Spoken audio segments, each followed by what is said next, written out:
Praise the lord. 31వ కీర్తన 2వ వచనం. నాకు నీ చెవియొగ్గి నన్ను త్వరగా విడిపించుము. నన్ను రక్షించుటకు నాకు ఆశ్రయ శైలముగాను ప్రాకారము గల ఇల్లుగాను ఉండుము. భక్తుడు ఇక్కడ దేవునికి ప్రార్థన చేస్తూ, ప్రవ్వా నాకు మీరు చెవియొగ్గాలి, నన్ను మీరు త్వరగా విడిపించాలి అని ప్రార్థన చేస్తూ, నీవు నాకు ఆశ్రయదుర్గముగాను ప్రాకారం గల ఇల్లుగా ఉంటే నేను రక్షణ పొందుతాను, నేను సేఫ్గా ఉంటాను, నేను క్షేమంగా ఉంటాను అని ఇక్కడ ప్రార్థన చేస్తున్నాడు. అవును ప్రియులారా, మన దేవుడు మన ప్రార్థన ఆలకించే దేవుడు. ఆయన మనల్ని త్వరగా విడిపించే దేవుడు. ఆయనే మన మొర వినకపోతే మన ప్రార్థనలు వినేవారెవరు? మనకు జవాబిచ్చేవారెవరు? మనల్ని ఆదుకునే వాళ్ళెవరు? మన వద్దకు వచ్చి ఆదరించే వాళ్ళెవరు? అంత మాత్రమే కాకుండా మనకు రక్షణ కలగాలంటే దేవుని ద్వారానే సాధ్యం.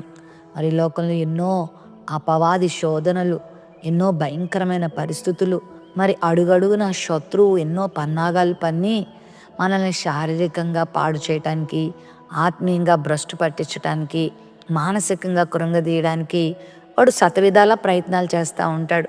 మరి వాడి ప్రయత్నాలకు, వాడి పన్నాగాలకు, వాడు చేస్తున్న కుట్రలకు బలై నేటి దినాల్లో ఎంతమంది జీవితాలు నాశనం అయిపోతున్నాయో మనం చూస్తున్నాం.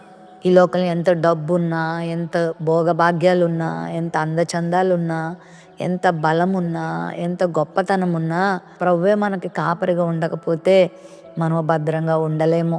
ప్రస్తుత దినాల్లో మనం చూస్తున్నాం, అమెరికా దేశంలో లాస్ ఏంజల్స్ అనే ప్రాంతంలో కోట్లు గడించారు వాళ్ళంతా, కోటీశ్వరులు.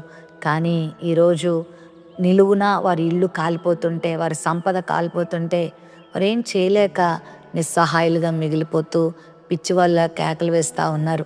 మరి అమెరికన్ గవర్నమెంట్ ప్రపంచంలో అనేకులకు ఆదరించడానికి ముందు వెళ్ళిపోతుంది. కానీ ఇప్పుడు వారి దేశంలో, వారి ప్రాంతంలో జరుగుతున్న ఈ భయంకరమైన అలజడి నుండి విడుదల పొందడానికి వారి వల్ల కూడా సాధ్యం కావట్లేదు.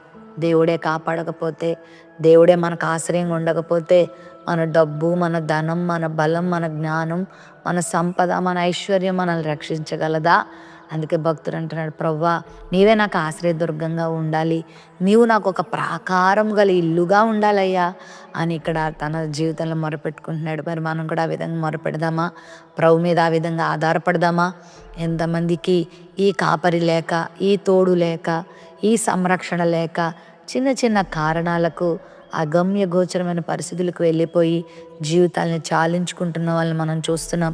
మనశ్శాంతిని కోల్పోతున్న వాళ్ళని మనం చూస్తున్నాం. ఒంటరితనాన్ని భరించలేక చావును కోరుకుంటున్న వారిని మనం చూస్తున్నాం.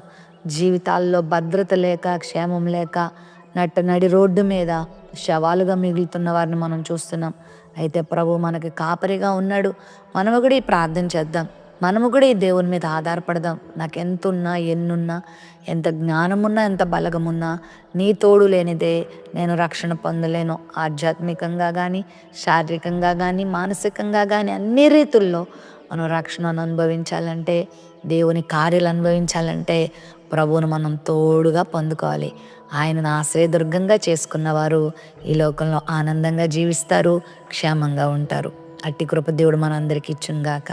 ప్రేమ నమ్మకం కలిగిన మా తండ్రి, ఉదయకాల సమయంలో ఈ వాగ్దానం వీక్షించిన బిడ్డలందరికీ మీరు ప్రాకారముగా ఇల్లుగా ఉండండి, ఆశ్రయదుర్గముగా ఉండండి, ప్రార్థన అంగీకరించి విడుదలనివ్వండి, అద్భుతాలు చేయండి.